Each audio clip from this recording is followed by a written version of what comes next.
Čaute, vítajte pri ďalšej epizóde podcastu Mindset. Moje meno je Kika. Čaute, ja som Erik a dnes tu máme vzácneho hostia Martina Millera, psychológa, kauča a mentora v Ars Vie. Dobre som to povedal? Áno, dobre. Niekedy, dobrý deň. Niekedy tieto veci neviem presne prečítať. Podľa dát z prieskumov medzi mladými na Slovensku až polovica z nich zvažuje odchod do zahraničia. A tí, čo ostávajú, často hovoria, že nevidia, kde by mohli rásť, byť užitočný, cítiť sa vypočutý. Často tak hovoria, že strácajú motiváciu, pocit bezpečia aj dôveru v to, že veci sa môžu zmeniť. Dnes sa budeme baviť o tom, že čo znamená pre nás motivácia, ako ostať motivovaný, možno aj v dobe, keď necítime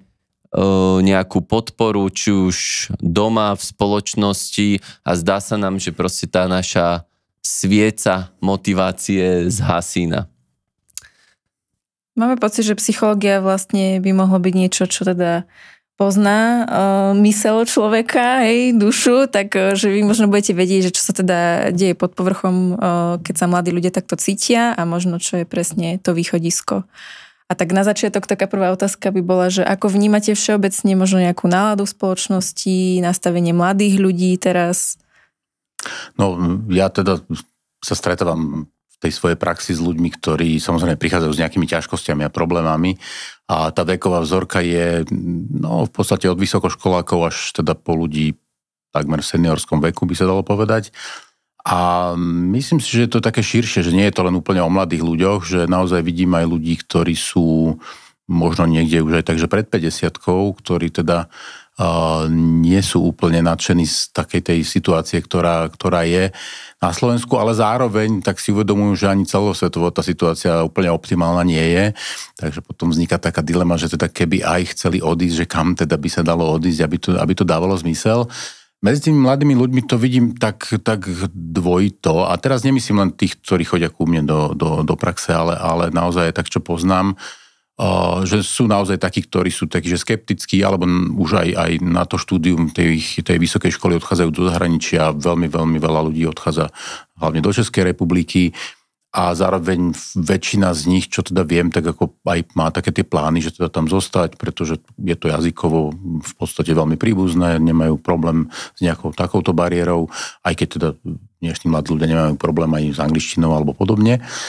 A potom je ale druhá kategória, ktorá tak nejak vníma, že ten odchod samotný, akože vlastne veci vôbec nerieši nejako zásadne, respektíve, že ak odísť do zahraničia, tak tam odísť možno vyštudovať, možno nazbierať skúsenosti a potom sa vrátiť späť. Ja nemám nejaké štatistiky, že koľko takých ľudí je, ale myslím si, že toto je, ja v tom teda vidím takú nádej preto Slovensko, alebo preto, aby sme sa posunuli niekam ďalej, pretože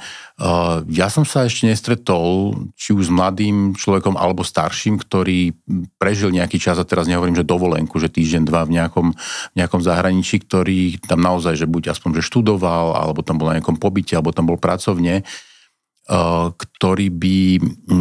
nejak prišiel s tým, že to, čo sa deje tam, by tu nebolo zrealizovateľné, že tam sa nedejú veci, ktoré sú akože úplne z iného sveta, ale že to vlastne záleží od tých ľudí. A že tí, ktorí si to uvedomujú, tak si uvedomujú, že no ale nikto iný za nás, alebo teda nikto iný okrem občanov, ktorí tu žijú a budú žiť, to akože nezmení, lebo tí, ktorí tu nežijú, tak jednak väčšinou nemôžu ovplyvniť ani tie voľby, ale veľa vecí nie je ani o voľbách. My veľa vecí vnímame bohužiaľ cez politiku, lebo tak sme sa to naučili, tak to bolo možno ešte tu za toho bývalého režimu, lebo to bol totalitný režim, takže tá politika naozaj že výrazne vstupovala do tých životov.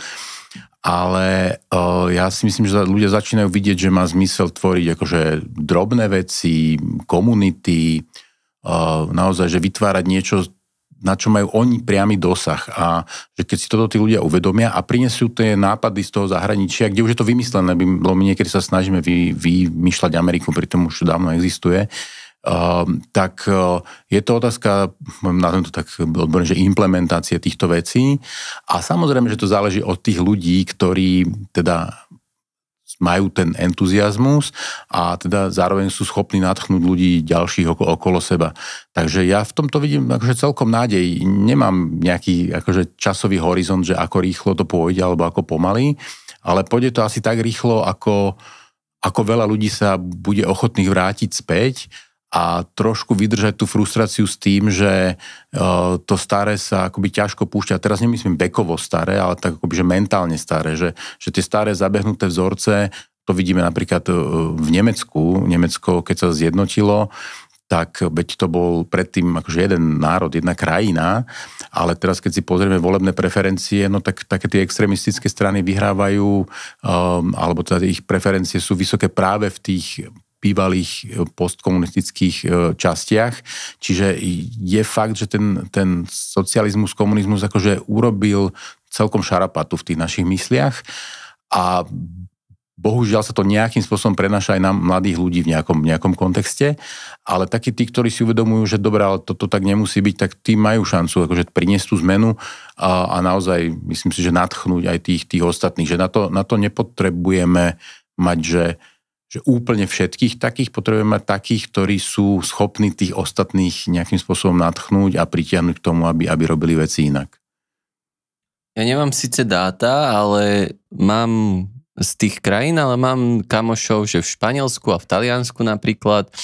a že sú to všetko mladí ľudia, ktorí nevnímajú tú svoju krajinu cez tú politiku a že snažia si to akože užiť, sú tam aj nejakí aktivisti a podobne, ale že užívajú si ten život, že nie úplne cez tú politiku, ale skôr cez tú svoju bublinu, cez tú atmosféru, v ktorej sa nachádzajú. A na druhej strane, keď potom prídu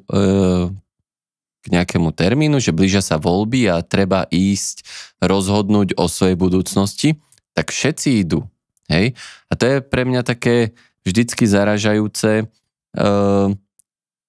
že my tu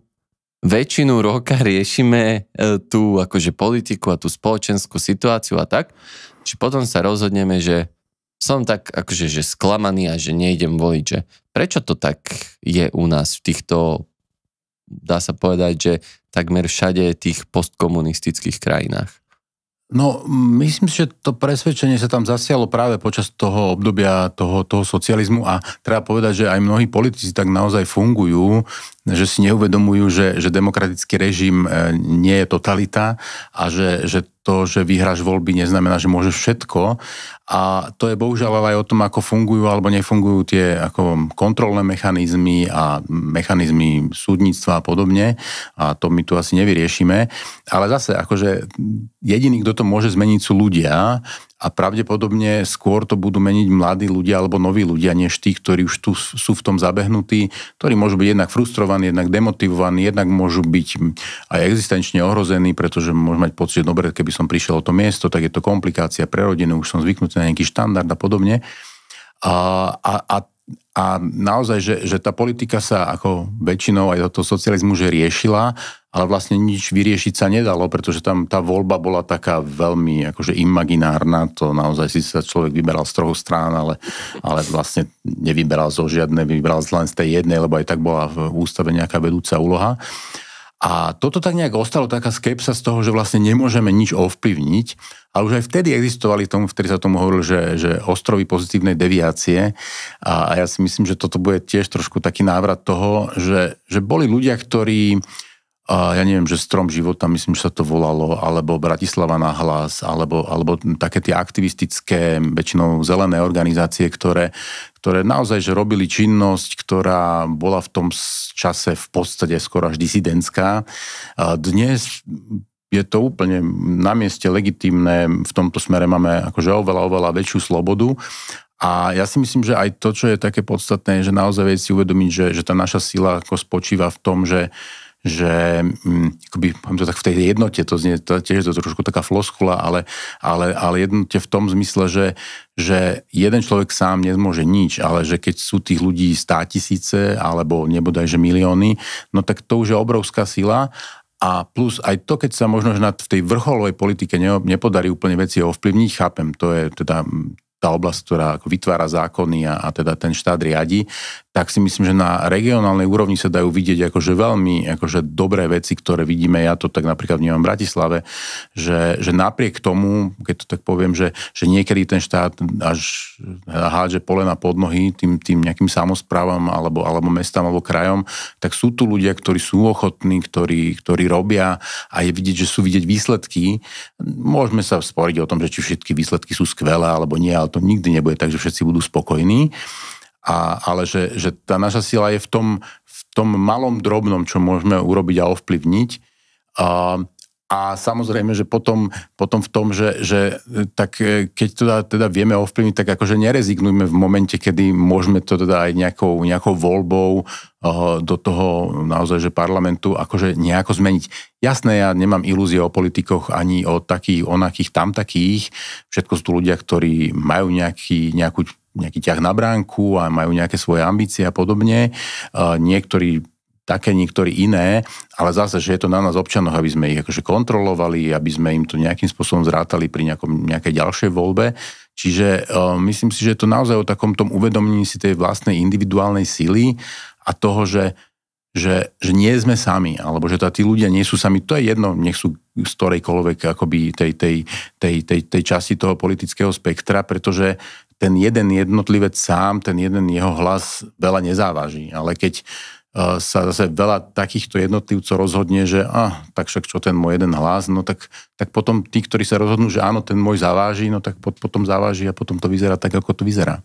Čiže keď má niekto takú krízu, že aký to má vlastne celé zmysel, tak mal by si hľadať nejakú komunitu, alebo že komunita je teda jedna z tých odpovedí, že čo môže niekomu pomôcť, keď sa cíti tak naozaj, že bezradne, že všetko vyzerá už tak negatívne. Určite áno, buď hľadať komunitu, alebo vytvoriť. Akože to je zase akože obrovská sloboda. Samozrejme, nie každý možno na to má tie schopnosti, ale možno sa vie s niekým spojiť, kto teda je taký, bol by ochotný, bol by schopný.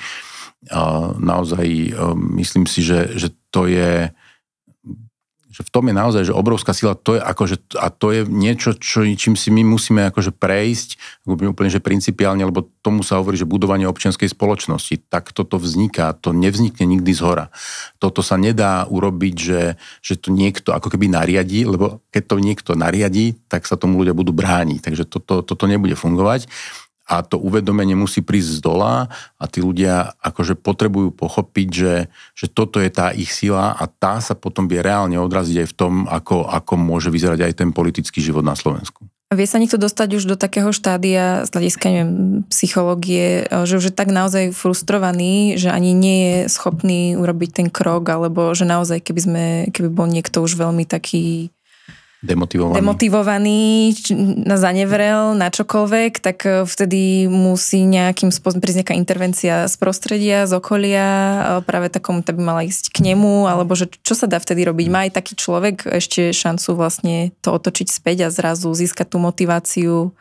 a úplne to otočiť? Hej, áno, ja verím, že áno, pretože inak by som nerobil svoju prácu. Takže určite to ide. Samozrejme, nedá sa to úplne urobiť akože proti vôli toho človeka, ale už len to, že ten človek je aj to, že už je napríklad že nespokojný, je nejaký výraz toho, že niečo úplne nie je v poriadku. To, že je akoby skeptický k tomu, že či to môže zmeniť, to je druhá vec. Najhoršie, čo môže byť, ale je, keď ten človek je že rezignovaný. Že má pocit, že už mu to je jedno, alebo že to už je úplne akože ukradnuté, tak tam sa tá motivácia hľadá ťažko, ale že nespokojnosť nie je príjemná, ale môže byť motivujúca v tom, že môžem akoby nevidieť, že čo by som mohol urobiť, ale to ešte neznamená, že nemôžem nič urobiť. A tam, áno, ak je možnosť, že teda príde kto si zvonku a toho človeka osloví, ale aj ten samotný človek možno, že aj keď si uvedomí, že no dobré, ale keď mi to akože prekáža a keď ako s tým nie som spokojný, tak ako môžem sa poobzerať, že čo by som akože mohol urobiť, alebo možno kam sa pripojiť, alebo sa kam aspoň ísť akoby že pozrieť, alebo ísť na nejakú diskusiu, alebo naozaj, že vyhľadať niečo. A zase, že to vôbec nemusí byť politicky motivované. Ja si myslím, že aj keď ľudia sa stretnú kvôli tomu, že budú riešiť nejaký book klub a budú čítať nejaké knihy, tak tie knihy často môžu byť inšpiratívne k tomu, že tí ľudia sa začnú rozprávať aj o iných veciach. Ten človek vidí, že sú tu ľudia, ktorí majú možno podobné alebo rovnaké názory ako on, ale nie sú takí skeptickí alebo nie sú takí akoby demotivovaní a toho môže úplne kľudne nadchnúť. Mňa by zaujímalo, jedna rovina je tá, že keď ja vidím, že môj nejaký kamarátka, že stráca tú nádej, že pristupujeme k tomu tak, že rozprávame sa, snažíme sa priznať nejaké nové myšlienky, snažím sa vysvetľovať, že čo robím ja, všetko možné, že aby som ostal vlastne motivovaný a podobne. A keby sme z takého, že existujú nejaké také, že rady, tipy, triky, úplne, že jednoduché, že pre človeka, ktorý trpí takoutou, nechcem zľahčovať depresiu, ale takú, keď my si povieme tak vo všeobecnosti, že dneska mám depku, lebo zasa niečo stalo a nevládzem. Či existujú nejaké akože tipy, triky, že ako si sám sebe tú sviecu zapáliť tým zapalovačom?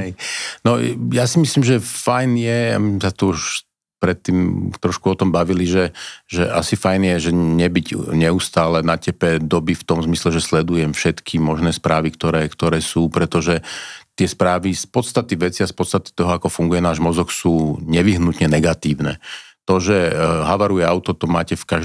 každej zelenej vlne, alebo ako sa to volá, ale to, že ďalších 150 000 aut došlo bezpečne domov, to nikoho nezaujíma. Takže toto je určite dobré filtrovať a tomuto je dobre sa akože, že vedome vyhýbať. Ja nehovorím teraz, že človek vôbec nemá sledovať, ale že veľmi cielene alebo veľmi obmedzenie, alebo naozaj, že vybrať si, že nejaký čas počas dňa, že dobre, tak túto si vypočujem, OK, a bude to odtiaľ, potiaľ a nebudem sa tým ani ďalej zaoberať, aby som teda tie informácie povedzme mal. Takže, lebo to množstvo tých negatívnych informácií nevyhnutne v tom mozgu spôsobuje to, že my máme pocit, že fúha, že to je že celé zle. Na jednej strane. Na druhej strane, keď sa nad tým zamyslíme, akože nemôže to byť celé zle z podstaty veci, lebo keby to bolo naopak, keby tých 150 000 aut nabúralo, tak to bude, že strašná katastrofa, to je pravda. Ale aj to je bod, kedy je, že no dobré, ale zajtra už nemá šancu nabúrať ďalších 150 000 aut, lebo toľko ich už ani nie je. Takže dobre, tak toto bolo, že niečo zlé a teraz akože nevyhnutne musí priznať, tak čo tí ľudia budú chodiť asi pešo, alebo nejako to bude vyzerať inak. Čiže akože nenechať sa akoby lapiť do tej pásce toho mozgu, toho, že že to je také celé akoby beznádejné, hrozné, ťažké, nejde to. To je akože jedna z tých prvých vecí. Druhá vec je naozaj tá, že uvedomujem si, že svoju kompetenciu, také, že čo som ja schopný akože urobiť, ovplyvniť a nie teraz akože teraz vo veľkom, že teraz niečo urobím, ale že úplne, úplne, že lokálne u seba, okolo seba, neviem, vo svojom dome, byte, ulici a podobne, pretože veľmi ľahko sa môže stať, že keď možno oslovím suseda alebo niekde natrafím na niekoho takého, že tak tu sa asi nezhodneme, ale môžem natrafiť na takého, kto povie, že OK, jasné, to tiež som na to myslel, to je dobrý nápad, mohli by sme dať nejaký podnet, mohli by sme niečo urobiť, keď to pôjde fajn, keď to nepôjde, tak skúsime to nejako inak a že naozaj sa tak akože začať, že združovať, lebo my sa vlastne naopak, že my sa rozdeľujeme, aj teda ako bohužiaľ, že politicky, ale aj často ako keby aj tí ľudia, ktorí že sú že podobní zmýšľaním, často o sebe veľmi nevedia a ja sa obávam, že paradoxne za to môžu práve napríklad že sociálne siete a podobne, kde tam máme nejaké tie svoje bubliny, ale že niekedy akože máme väčší kontakt s ľuďmi, neviem, niekde ďaleko, s ktorými sa ani fyzicky nikdy nestretli a oveľa menší s tými susedmi, ktorí sú bezprostredne vedľa nás alebo naozaj vo vedľajšom dome alebo podobne. Takže to je také akoby ďalšie, že vystúpiť z takej tej ulity, lebo aj tak toto je to, čo funguje najlepšie. Tá komunikácia tvárov v tvár, naozaj, že osloviť ľudí, že skúsiť to, spýtať sa a nenechať sa odradiť tým, keď niekto povie, že to nebude fungovať, to je na nič, to je zbytočné, to sa nedá. Že taký ako trošku, ako nazvem to, že taký vnútorný aktivizmus a aj taká akože viera v to, že aj keď sa nepodarí všetko, tak sa predsa len môže, že podariť niečo. A naozaj aj takéto, že uvedomenie si vlastných schopností, pretože my máme na Slovensku že neskutočne šikovných ľudí Ale títo šikovní ľudia, paradoxne, bohužiaľ to tak je, ale tak to nie je asi len problém Slovenska, že väčšinou veľmi, veľmi o sebe pochybujú. A potom takí tí nie veľmi schopní, tak tí o sebe nepochybujú, alebo že vôbec nepochybujú. No ale potom tak vyzerá, že teda to celý ten proces potom vyplaví na povrch týchto ľudí, lebo tí, ktorí sú schopní, tak ako majú také tie limity, také tie uvedomenia, že dobre, tak OK, to sa dá, to sa asi úplne nebude dať a tak. A že prekonať túto bariéru takého toho seba spochybňovania a seba zneisťovania, čo netvrdím, že úplne jednoduché, to aj v terapii to nie je také ľahké, ale tí ľudia, ktorým sa to podarí, tak často že rozkvitnú aj tak akože osobne v tom svojom živote, ale často sa naozaj otvoria tomu, že aha, dobre, veď zdá sa, že ja som schopná proste mať nejaký vplyv, nejaký dopad na to, čo sa okolo mňa deje a že vlastnými rukami, ja teraz nehovorím, že úplne, že fyzicky to musí byť, niekedy áno, ale že naozaj tým vlastným pričinením. Takže že ja si myslím, že to hodne o tom seba uvedomení, z ktorého vychádza potom takéto, že nazvime to, že zdravé sebavedomie, že veď ako viem, čo viem a že to, čo neviem, veď nevadí, ale možno niekto iný to vie a že to zase v tom je sila toho spájania, lebo ak to chceme celé postaviť len sami na sebe, na jednom človeku, no tak to ťažko môžeme uspieť. Mňa zaujalo, ako ste aj hovorili, ale tak to je asi bežná vec, ktorú vnímame všetci, že niekedy sa zdá, že pretlak toho negatívneho aj zo správce sociálnej siete, že je väčší a ako keby, že vždy sa do toho viac zahryzneme a ono vlastne aj médiá to vedia, preto nám ponúkajú také správy, že z hľadiska zase toho, ako funguje mozog, nejaká ľudská psychológia, je na to nejaký termín, alebo že čím to je, prečo prirodzene chceme, alebo sme takí zvedavší na to negatívne, je to nejaký, ja neviem, skrytý boj o prežitie, že sme stále nastavení na to, že aby sme vedeli o tých ohrozeniach, ktoré sú naokolo, alebo že prečo vlastne... Áno, to je úplne, že jednoduchý evolučný mechanizmus, ktorý nám pomohol prežiť a prežili sme a rozmnožili sme sa tí, ktorí sme v tom okolí vyhľadávali tie hrozby a tie negatívne veci, pretože keď tomu, ktorému bolo jedno, čo to tam akože šuchoce v tom kroví, tak toho väčšinou teda ten predátor asi zožral, takže už sa veľmi nerozmnožil, takže tento genetický materiál tak nejak ako išiel asi že do úzadia. Problém je ten, že my máme že veľmi staré mozgy a veľmi staré akoby organizmy vo veľmi modernej dobe. Čiže nám už takéto ohrozenia nehrozia, nie také bezprostredné, ale to ten náš mozog nevie, myslím, akoby evolučne to nevie, čiže on vyhľadáva tie negatívne veci, pretože tie mu v tej minulosti pomohli prežiť a aj preto tých negatívnych emócií máme akože väčšiu paletu tých základných ako tých pozitívnych, takže na to sa oveľa ľahšie cieli, to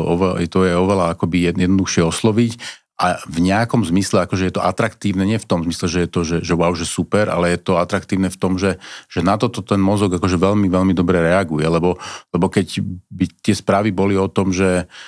tak ako fajn, týchto XY aut prišlo úplne domov bezpečne a tak je to také, že dobrá, tak to nás ako až tak nezaujíma, čiže to obyčajné pozitívno je tak akože nudné v nejakom zmysle, ale aj s tým sa dá pracovať, pretože my napríklad je taká veľmi pekné, veľmi jednoduché cvičenie alebo technika, alebo ako to nazvať z pozitívnej psychológie, to sa volá taký, že denník vďačnosti a že človek si napíše naozaj každý večer 3 dobré, príjemné, pozitívne veci, ktoré zažil, ktoré ho stretli a to môžu byť, že úplne drobnosti, ktoré často prehliadneme, ja neviem, že bol pekný východ slnka, alebo že hrali moju obľúbenú pesničku, alebo ja neviem, že som naozaj zaužil nejakú drobnosť a že začať ten mozog učiť aj všímať si to dobré, pretože ak sa nad tým naozaj že zamyslíme do široka, tak ak by to všetko bolo také negatívne, ako vnímame v správach, tak nevyhnutne to musí ísť, že konštantne dlhodobo, a teda však dobre, ja už mám po 50-ke, takže to akože za tých 50 rokov už sme museli byť že úplnom pekle, pretože to akože ani vtedy neboli pozitívne správy. Dobre, boli o tom, že ako dopadli žnie a podobne, ale potom bol ten zlý imperializmus a podobne a že to stále bol tá hrozba a čosi, ale keď sa pozrieme akokoľvek na akékoľvek dáta, áno, samozrejme asi nás čaká nejaký pokles ekonomický a podobný, pretože zase ono sa to nedá úplne ťahať akože do nekonečna nejakým spôsobom, že vždy tam nejaký ten pokles je, ale keby sme si pozreli možno dáta tak akoby, že z takého širšieho pohľadu za, neviem, posledných možno 1000 rokov, tak ten dlhodobý trend je stále rastúci. To, že sú tam nejaké lokálne poklesy, to je akože ako akciové trhy. Hej? Že oni akože sem tam to je zlé a keď sú si tí ľudia, ktorí sú v tom akoby blbom období, no tak to nie bohvie čo. Ale z dlhodobého hľadiska to stále nejakým spôsobom napreduje, rastie a podobne. Čiže nepodľahnú tej skepse toho, že tak teraz to je zlé, tak teraz už to naozaj akože pôjde do keľu. Zatiaľ sa to v tých dejinách toho ľudstva nestalo. Áno, niektoré civilizácie vyhynuli, ale tí ľudia nevyhynuli, tí ľudia tam sú tam iní ľudia, proste prišlo niečo iné, prišlo niečo nové, prišlo niečo, dobre, možno nejaký čas horšie, ale potom zase lepšie. Čiže aj toto je taká vec, ktorá asi je dôležité si ju vedieť, uvedomiť, že to naše lokálne minimum aktuálne vôbec nič nehovorí o tom, že celé to dopadne zle. A z tých techník, teraz spomenuli ste, že denník vďačnosti a teda sú ešte nejaké iné cvičenia alebo nejaké činnosti, ktoré vie ten človek urobiť, aby sa ten mozog prenastavil na to pozitívne? No ja si myslím, že to ani nemusí byť úplne o takom tom nejakom, ale áno, hej, cvičenie je asi fajn, však cvičenie robí majstra, takže určite sú dobré veci rôzneho typu, ktoré sa týkajú takého toho mindfulness, to znamená, že také sprítomnenie sa, že tu a teraz, lebo ja môžem mať v hlave niečo, ale keď sa zamyslím, že dobre, ja tu teraz sedím v tomto štúdiu, rozprávam sa s 2 mladými ľuďmi, je to fajn, ako preberáme tému, ktorá je zaujímavá, ktorá má nejaký zmysel a podobne, tak pravdepodobne mi neostáva iné skonštatovať len, že dobre, ale veď toto je dobré, to, že mňa v hlave beží, ja neviem, že čo je tam a onde a podobne, tak to je, že v tejto chvíli akože moja virtuálna realita, ale tá realita tu a teraz je takáto a že to je takisto akože jedna z tých vecí, akože naozaj si akože uvedomiť, že toto je takto. Potom veľmi silná akoby, emócia alebo taký ťahúň, napríklad vďačnosť. To znamená, že tam sme hovorili o tých troch dobrých veciach, ale že to je vlastne že 3 veci, za ktoré som vďačný, ale že ja môžem byť vďačný aj v širšom kontexte za to, že akých mám ľudí okolo seba, že mám prácu, že som zdravý, že mám, ja neviem, že funkčnú rodinu a tak ďalej a tak ďalej. A dobre, niektoré z tých vecí možno ten človek nemá, ale že tak hľadám to, čo mám, to, čo mi funguje, lebo to je zase v tomto smere ten mozog je taký nevďačný, že to, čo funguje, tak to berieme za akoby, že štandard. A že to sa tak hovorí, že človek zistí to, čo mal, až keď to stratí, tak akože na čo máme ísť až tak ďaleko, aby sme to stratili? Možno by bolo lepšie si uvedomiť, že to máme a že normálne, vedomé, až tak trošku, že vôľovo sa z toho akože potešiť a zase, že ten mozog on je že veľmi tvárny orgán a veľmi akože spolupracujúci orgán v tom, lebo aj jemu sa zase na druhej strane funguje lepšie v nejakých optimálnych podmienkach, že žiť v ústavičnom strachu a obavách a nejakom takom akože napätí, tenzii, beznádeji, že to nie je dobrý stav. Čiže ak my nájdeme nejaké akékoľvek spôsoby, že ja neviem, že idem si s kamarátmi zahrať ping-pong a bol to príjemný čas, len si to uvedomím, trošku sa pri tom momente akože pristavím, tak akože už dávam tomu mozgu signál, že aha, že veď a toto môžem urobiť, toto proste, že toto na to nepotrebujem, že dobre, potrebujem si kúpiť ping-pongovú raketu možno alebo niečo a nájsť stôly sa to dá robiť, ale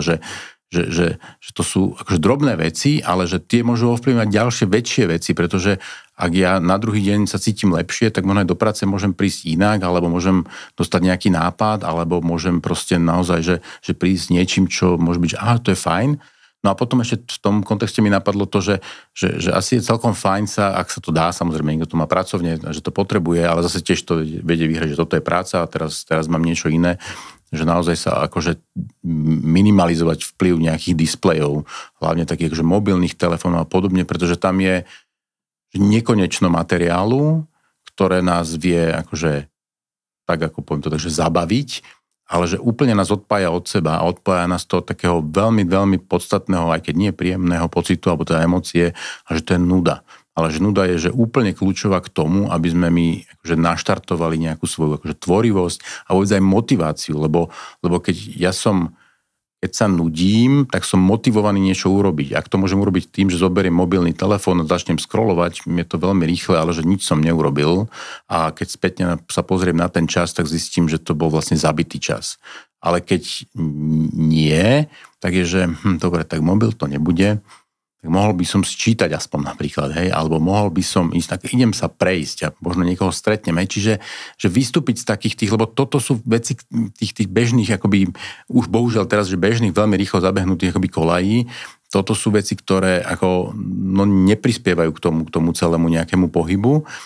A áno, vyžaduje to istú mieru akoby, že trošku že sebadisciplíny, lebo zase akože toto funguje na takom tom dobrom dopaminovom okruhu, kde je to príjemné, je to jednoduché, je to rýchle, je to lacné v tej odmene, ale vo výsledku akože to je že dlhodobo neudržateľné, lebo tak rýchlo, ako to prišlo, tak rýchlo to aj odíde. Takže napríklad toto, ale neviem, či sú to nejaké techniky, no proste je to takéto uvedomenie toho, že inak. Ja som momentálne posledné 3 týždne sa učím práve vďaka tomu denníku vďačnosti, že tiež som mal chvíľku takú krízu toho, že hľadal som nejaké pozitívne zmeny vo svojom živote a nejaké každodenné drobné pozitíva, ktoré mi na ten nejaký čas dodajú nejaký úsmev a podobne. A zo začiatku to bolo, že veľmi náročné, pretože v tom zahltení, že práce a povinnosti a všetko, som si to vôbec neuvedomoval, že bral som to ako keby, že samozrejmosť. Ale ako náhle som si začal robiť tie, že obyčajný zošit, pero, išiel som vždycky po 3 veciach, za ktoré som akože v ten deň vďačný, ktoré sa mi v ten deň stali a potom jednu vec, ktorú si ktorú si uvedomujem akože z dlhodobého hľadiska. To môžu byť rodičia, kamaráti, že sa mi podarilo, ja neviem, pol roka každý deň športovať a podobne. A zo začiatku som mal akože, že vážny problém na to ako kebyže prísť a teraz sa mi už vlastne stáva aj to, že neviem, sedím na podcaste, baví ma to, je to, že super ako kebyže pocit, až som vďačný, že sme zohnali dobrého hostia, blablabla, že už si to akože automaticky mi to akože hlava načíta a že odtedy musím povedať, že vnímam akože na sebe nejaké čiastočné zmeny, že už to není taká tá depka doma, že bože, toto bol zas akože deň a že uvedomujem si viac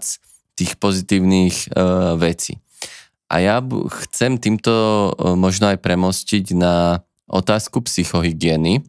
My sme zahlcovaní vlastne rôznym obsahom, či už je to vyplavovanie endorfínov, lebo scrollujem nejaké zaujímavé proste veci a ma to nabudí a nespím a niečo tam človeka rozruší, denne v práci milión proste pocitov a podobne. Že čo tá psychohygiena a motivácia? Že je pre nás dôležitá a ako si proste povedať, že toto je pre mňa psychohygiena, kedy viem, že toto je pre mňa psychohygiena, toto je nejaká povinnosť, ktorú robím a je pre mňa iba naučená, lebo ju robím dennodenne. No áno, psychohygiena je pre mňa tiež akoby veľká téma, pretože tak keď to zoberieme tak zase historicky, tak boli obdobia, kedy ľudia teda ani tú bežnú hygienu veľmi nedodržiavali a nevyzeralo to dobre. Potom sa nám tu šíril mor a iné veci, takže evidentne aj fyzická hygiena je dobrá a nikto z nás sa už nezamýšľa nad tým, že keď príde domov si umie ruky, alebo si večer ráno umie zuby, alebo sa osprchuje, alebo podobne. A berieme to za akože úplne absolútny štandard a vôbec ani to nie je akoby pomenované teraz, že niečo špeciálne robím. Že tá psychohygiena bohužiaľ ešte teda v tejto rovine nie je, v takej tej uvedomenej a zabehnutej. A že to je naozaj takéto, že vedieť urobiť tie veci, ktoré nám akože že pomáhajú sa očistiť, keby sme to teda takto nazvali.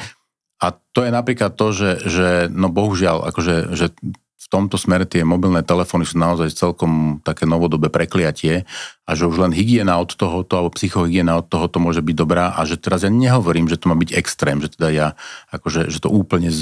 zruším, lebo to sa nedá, to už tu bude, to neodíde, to sa bude rozvíjať a my sa s tým potrebujeme naučiť žiť, ale že primerane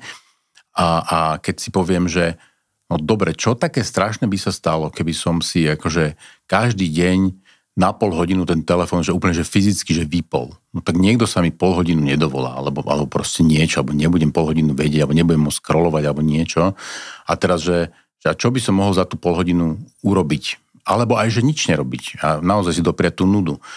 Takže aj toto je taká vec, už som spomínal nejaké tie techniky z oblasti toho mindfulness, či už je to nejaká meditácia, nejaká všímavosť, alebo aj len vôbec nejaké také akoby, že stíšenie sa a len pozorovanie tých svojich myšlienok a teda buď ich nechám plynúť, alebo si poviem, že aha, tak toto mi tam beží, tak to napíšem, tak toto mi tam beží, to si tam napíšem. Že aj tomu mozgu napríklad pomáha to, že my, keď nám v hlave toho veľa frčí a pracuje a tak keď on má možnosť to tak povedať, akože odložiť do externej pamäte a mať to tam, že aha, dobre, však to som si zapísal, tak bude to také, že ak budem potrebovať, tak sa k tomu viem vrátiť, a ak nebudem potrebovať, no tak sa nič nedieje, že to v tej hlave nemám, skôr naopak. Takže to je takisto akoby, že dobrá vec, že aj taký ten, že tak večerný ten rituál toho, povedzme, nejakého toho denníka vďačnosti, ale aj takého toho, že čo ma možno, že ťaží. A že to si tu dám, že to je, že dobre, ak bude treba, tak sa tomu môžem do budúcnosti venovať. Ale k tej psychohygiene, k tomu denníku vďačnosti napríklad, že tam ten automatizmus, lebo to je akoby pomôcka k tomu, aby som ja začal nejako si všímať veci. Mne klienti často povedia, nehovorím, že to odporúčam na dennej báze, ale ak áno, tak mi povedia, že no ale neviem, ja mám pocit, že mi sa nič také akože nedeje, ja som si nevedel nič napísať, že nevadí, tak skúste zajtra, alebo dajte si tu takú tú úlohu, že no dneska si skúsim všimnúť, hej, a niekde si možno všimnú, že jednu vec, a to bola taká blbosť, že to je jedno, potešilo vás, to ako ste za to vďační, je to fajn. A že ten point je v tom, že v nejakom bode už aj nie je dôležité si to písať, je dôležité si uvedomiť, že teraz sa to deje. Toto je ono a že to si niekde omarkujem, akože áno, že to tam je tá vec a že to k tomu sa môžem vrátiť nielen, že dnes večer, ale že k tomu sa môžem vrátiť niekedy v budúcnosti, keď si poviem, že no keď som bol na tom festivale, tak to bolo také a to bolo, že super a že to môže byť vec, že sú veci, ktorým sa vieme vrácať, že roky, 10 ročia dozadu, keď si uvedomíme, že áno, vtedy, keď bola tá zima, to bola taká skvelá sankovačka a podobne. A si povieme, že no dobre, čo z toho mám? Dobrý pocit, že to je skvelá vec, mať dobrý pocit. Hlavne, keď teda tých dobrých pocitov alebo tých dôvodov na dobré pocity veľa nie je. Takže toto takéto naozaj, že sebauvedomenie a aj takéto, že nejakým spôsobom, ako to povedať, že seba podporenie v tom, lebo často, alebo veľa ľudí je taký, že veľmi, veľmi, veľmi kritických voči sebe. Chceme byť dokonalí, chceme robiť veci správne, nechceme chybovať a podobne, ale že to z princípu veci nie je možné. Ak by sme boli, že dokonalí, tak by skončila by evolúcia, lebo nemali by sme sa kam akože ďalej vyvíjať. Ani evolúcia, že nie je dokonalá. Ona takisto pracuje metodou, pokusom, omylom. To znamená, že niečo funguje dlho. Tak tí dinosauri to celkom potiahli tie nejaké 100 milióny rokov. No a potom prišlo niečo, čomu sa nevedeli prispôsobiť, no tak vyhynuli. A zase prišlo niečo iné. Čiže z evolučného hľadiska, z dlhodobého hľadiska teda to bola, že vlastne slepá ulička, lebo teda takto ten život úplne nevedel fungovať. No tak teraz sme tu my a my máme tú možnosť, že sme schopní si seba uvedomiť, že teda nie je to len takéto, že to nemáme vo svojich rukách, ale že máme schopnosť plánovať, máme schopnosť anticipovať, máme schopnosť proste vytvárať veci skôr, než sú, nerobíme ich náhodne. Aj to sa stane, ale že keď sa nad tým zamyslíte, že tak čokoľvek, čo je na svete, alebo 99,9%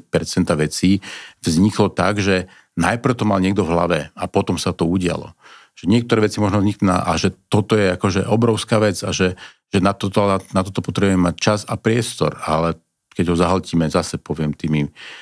povedzme, sociálnymi sieťami, mobilnými telefónmi, ale však aj seriálmi a podobne. A tým zase nechcem povedať, že vôbec nie, že nula. Ale že povedať si, že dobre, tak akože tak pozriem si akože 2 časti toho seriálu a nebinge-watchnem to akože za celú noc, lebo aby som to proste videl celé. No lebo jednak budem unavený, jednak akože áno, bude to nejaký akože príjemný zážitok všetko, ale kde som ja? Takže takéto veci naozaj, že to každý z nás má v rukách, že nič, netreba vymýšľať nič špeciálne, naozaj treba vychádzať z toho, že čo mám a čo robím a či to, čo robím, funguje, akým spôsobom, alebo keď nefunguje, tak čo iné môžem urobiť tak, aby to fungovalo. Napríklad, aby som zabranila takému tomu pretlaku, že mobil, sociálne siete, tak ja si pravidelne vypínam zvonenie, aby som nepočula, že tam niekto niečo cinka a ja, keď mám napríklad Wi-Fi alebo proste dáta zapnuté, potom je mi ťažko sa dovolať, čiže nie je väčšinou nikto rád, ale napríklad som mala známu, ktorá úplne zošokovaná mi hovorí, že ty si vypínaš dáta? Ja vrem, no áno, lebo potrebujem proste mať ten čas, kedy fakt akože nechcem, aby mi tam chodili notifikácie, aby mi to skákalo, že keď sa pozriem, neviem koľko hodín, aby som hneď nemala takú tú potrebu, že idem a niečo tam robím, alebo taktiež ešte, ja si napríklad vypínam na noc telefón, čo niektorí ľudia hovoria, že ani na noc si nevypínajú a vždy sú ako keby v tom strehu, čo zase určite sú aj povolania alebo situácie, kedy je to dobré, ale ja aspoň takto minimálne aj tak mám pocit, že ma to vždy za ten deň pracovný nejako zožerie a stratím tam veľmi veľa času. Ja mám režim nerušiť,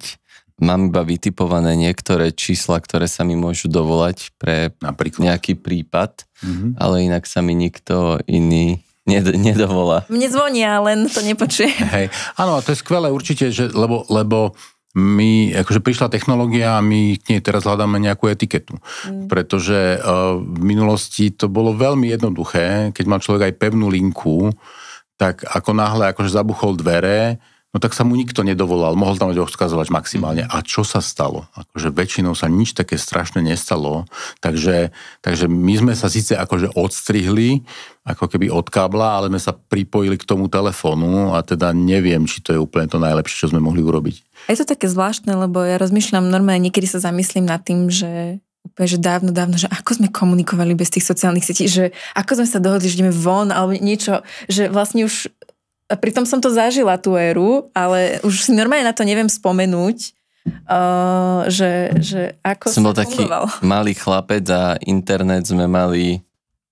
na taký ten štýl, že sa to vytáčalo nejako cez pevnú linku. Ja som to nevedel ani naťukať, že to museli vždycky rodičia a potom som mohol na nejakých 15 minút ísť na ten internet. Hej, a že teraz to máme v nejakej malej skrinke. Ale fungovali sme sa, dohodli sme sa, veci fungovali, že dalo sa. Áno, určite sa to dalo, veď to samozrejme, dobre, tak ja ešte pochádzam z čas, kedy ani nikto nevedel, že nejaký internet bude existovať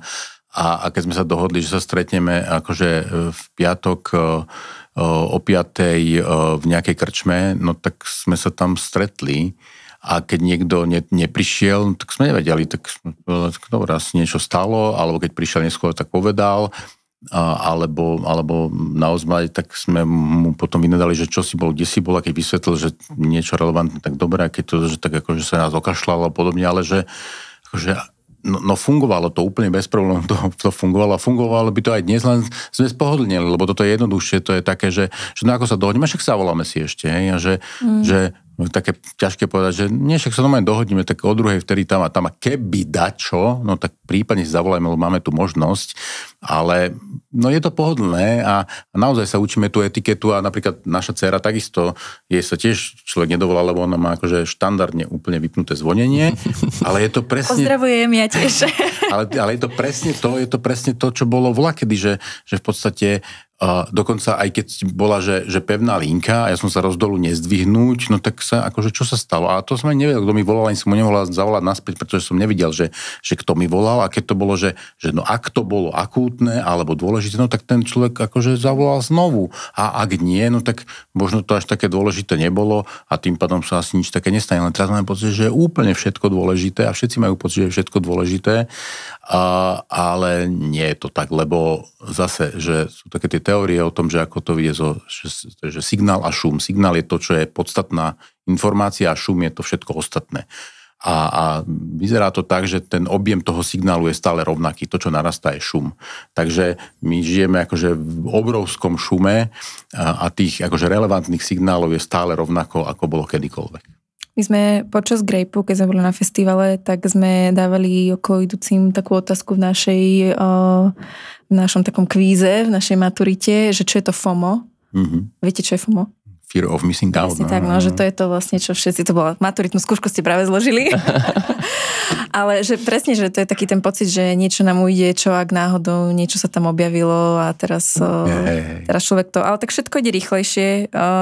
nejakým spôsobom je ťažšie a ťažšie možno hľadať v tom balans, ale dá sa to, ako aj vy hovoríte, sú to rôzne techniky. No, ale keď sa vrátime späť k tej motivácii, tak teraz tak osobne na vás, že je nejaký moment za poslednú dobu, kedy máte pocit, že niečo vám prinieslo nejakú nádej, alebo vás motivovalo, že možno aj ste to nečakali? Tak mne teraz v poslednej dobe prináša celkom taký dobrý pocit alebo nádej moja rodina, vzťah s manželkou, vôbec aj deti, ktoré celkom už odrastli, všetky sú už dospelé, aj keď teda však mnohé študujú. Takže a vidím, že v celku sa im akože darí, vidím, že majú záujem nejakým spôsobom akože fungovať. Ale aj to, že naozaj tak vnímam, že aj to, že robím, ja teda dúfam, však snáď by tí ľudia nechodili, ale že snáď robím dobre svoju prácu a že keď vidím, že tým ľuďom sa darí a darí sa im lepšie a že majú nejaké nápady, ktoré potom prinášajú, tak vidím akoby kúsok toho svojho, čo som tam akoby priniesol v tom, že keď ten človek bol zaseknutý sám v sebe a vlastne nemal kapacitu ani len na to, aby nejak normálne dobre fungoval sám so sebou a zrazu vie fungovať dobre vo vzťahoch a vie dobre fungovať možno v rodine, možno v práci a že to sú také tie drobné veci. A premýšľam, že či je niečo také akože že veľké, ale že možno to ani práve, že nemusí byť veľké, že to sú práve že tie drobné veci, lebo tie drobné veci si potrebujeme všímať, že tie veľké nám akože udrú do očí, že hneď, ale že tie drobné už len v takom tom, že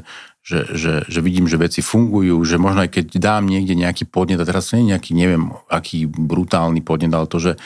fakt je tu tá prepadnutá cesta a že či by sa s tým možno dalo dať čo spraviť a potom o 2 mesiace vidím, že tú cestu akože niekto opravil. Ja neviem, či na môj podnet, možno tých podnetov bolo 20, to je jedno, ale že niečo sa udialo. Ale naozaj je potom také to, že tak akože to už je také až také, že zase, že možno pritiahnuté za vlasy, ale že si poviem, keď sme chodívali niekedy s manželkou, akože s našim psom, ktorého už teda bohužiaľ nemáme, tak že zoberieme sáčok a že keď budeme vidieť nejaké odpadky, tak nejaké pozbierame, no ako veľa toho asi nebude. A že keď by sme to neurobili, no tak akože to nepriniesie nejakú signifikantnú zmenu, ale že ja za seba môžem mať dobrý pocit, že no to bolo fajn, aspoň niečo, proste aspoň nejaký neporiadok sme odpratali z tej ulice. No, jasné, že tam zase niečo dofúka, zase, že to bude nejako vyzerať, ale že to môže byť, že naozaj, že až také, že úplné prkotiny a tam je možno dôležité len sa nehambiť za to, že čo si tí ľudia o mne pomyslia, že čo ja viem, čo si pomyslia, možno nič, možno si povedať, že wow, že to je super, že my si vždy máme pocit, že si budú mysleť niečo hrozné. Mne sa to raz stalo, že ma niekto videl zdvihnúť obal zo zeme a bol som sedel v aute na parkovisku, normálne zakričal mi cez okienko, že to bolo krásne a ukázal, že tam a ja som dneska bola v šoku, že kto po mne vykrikuje a odvtedy ešte oveľa sebavedomejšie, keď idem som zbieram. A keď tie papieriky pozbiera celý húd, 500 ľudí pravidelne, tak zrazu je čistý húd, hej, presne napríklad. Tak, hej, a to je tá väčšia... No, to je tá väčšia sila akoby v tom, lebo naozaj, že jeden jednotlivec akoby, že sám úplne nemá šancu ako niekedy ani len svoj život úplne ovplyvniť, ale že keď sa tí ľudia pospájajú a proste niečo urobia, a to dokonca asi nemusí byť, že ani že organizované, že len niekto si povie, že je to dobrý nápad, že na budúce ja si zoberiem sáčok a si tiež niečo pozbieram, hej, že vôbec sa nemusíme ani spájať, nemusíme robiť nejakú komunitu alebo niečo, len to možno niekoho inšpiruje. Takže také drobnosti, ale že veľmi akoby dôležité aj pre ten mozog je, že keď my veci robíme, že uvedomenie, že nerobím veci len tak, že úplne náhodne, ale že keď si poviem, že dobre, tak skúsim toto. A zase, že skúsim, funguje fajn, nefunguje, skúsim niečo iné. Zase nemusia veci fungovať na prvú, ale že dať tomu trošku šancu a keď vidím, že toto asi není úplne ten priestor, alebo to není to moje, alebo dobre, tak počul som, že niekto hovorí, že zbiera odpadky, tak som začal robiť, že to sa mi nepozdáva, toto není nejaká, toto ma nebaví, alebo to sa mi nechce robiť, alebo neviem, to špinavé, alebo neviem čo, že OK, dobre, tak to môže byť akože niečo úplne iné, že to ani sa nedá ako keby, že povedať, že všetky tie návody, pretože tých návodov bude toľko, koľko bude ľudí, keď budú ochotní si uvedomiť to, že čo by oni chceli vyskúšať urobiť. Ak mám problém s motiváciou, tak mám si to priznať sám sebe a mám to priznať aj nejakým spôsobom svojmu okoliu.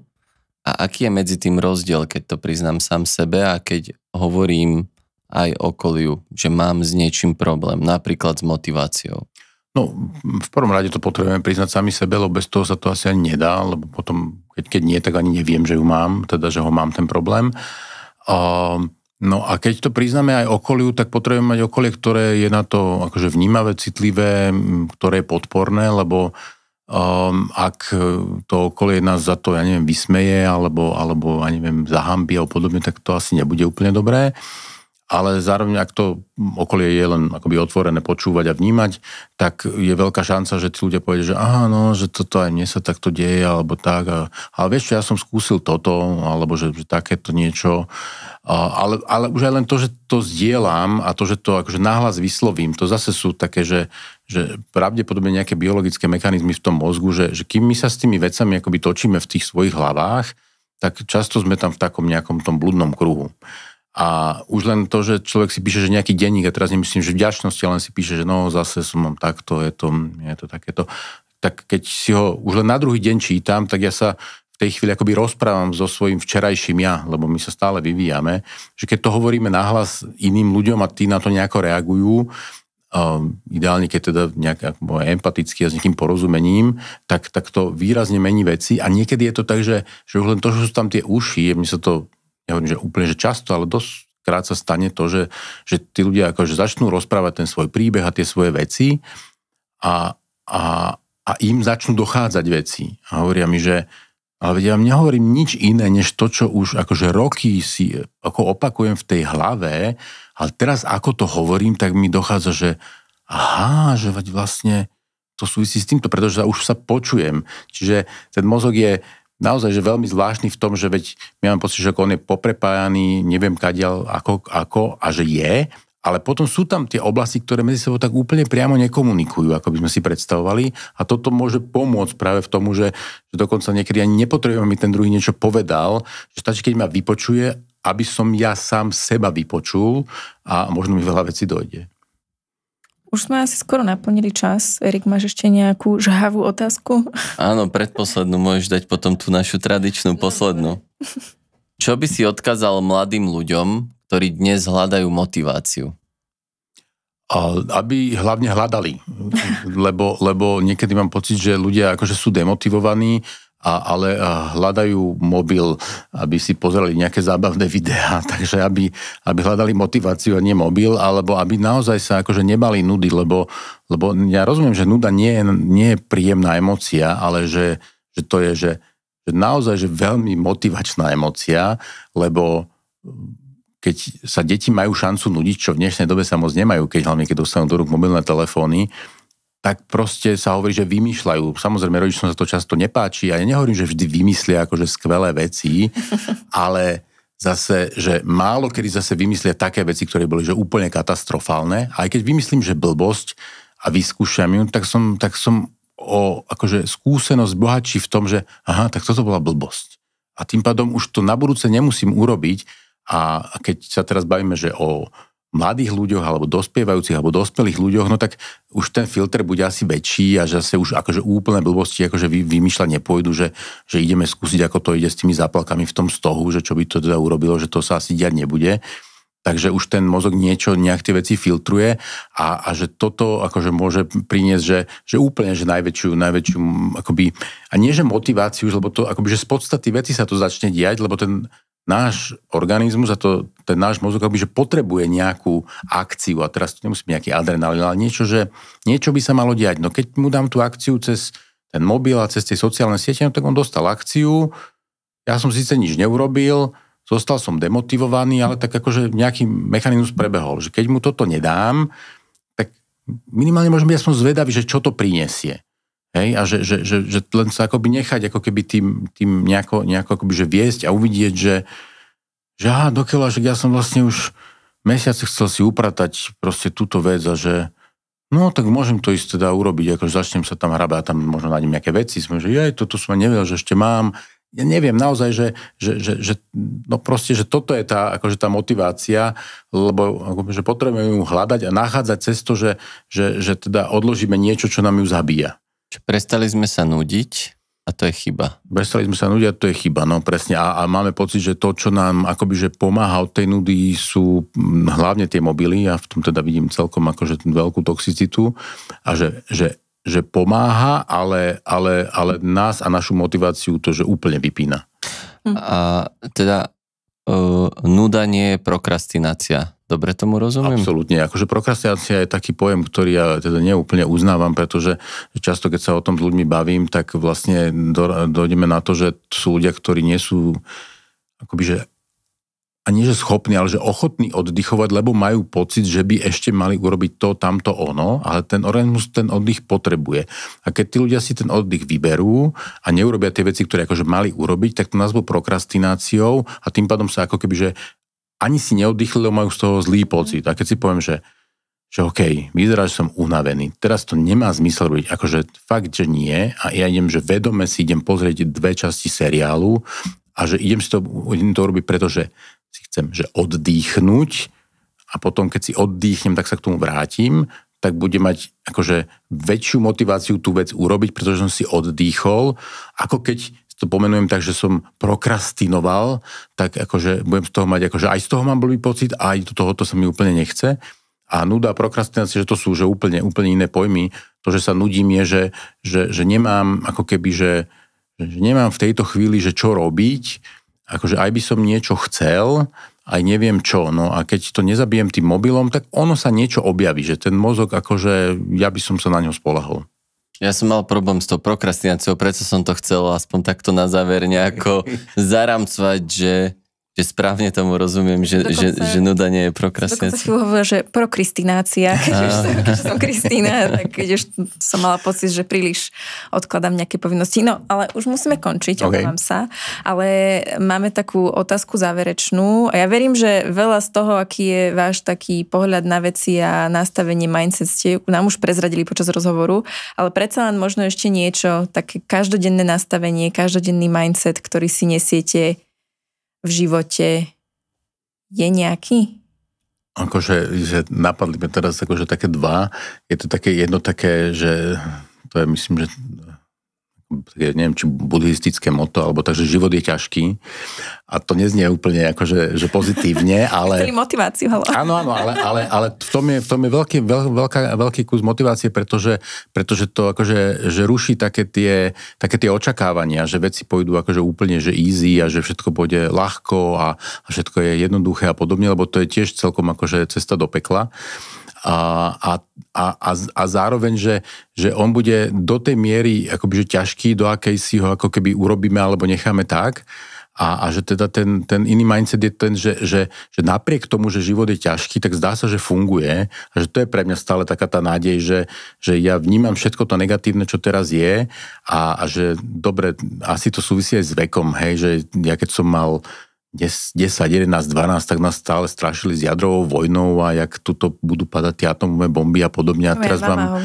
pocit, že mám také déjà vu, že znova sa to deje. A ja nehovorím, že to nemôže stať. Ja to neviem samozrejme predikovať. Ja dúfam, že nie na jednej strane, ale na druhej strane, že a napriek tomu proste ten svet nejako funguje. V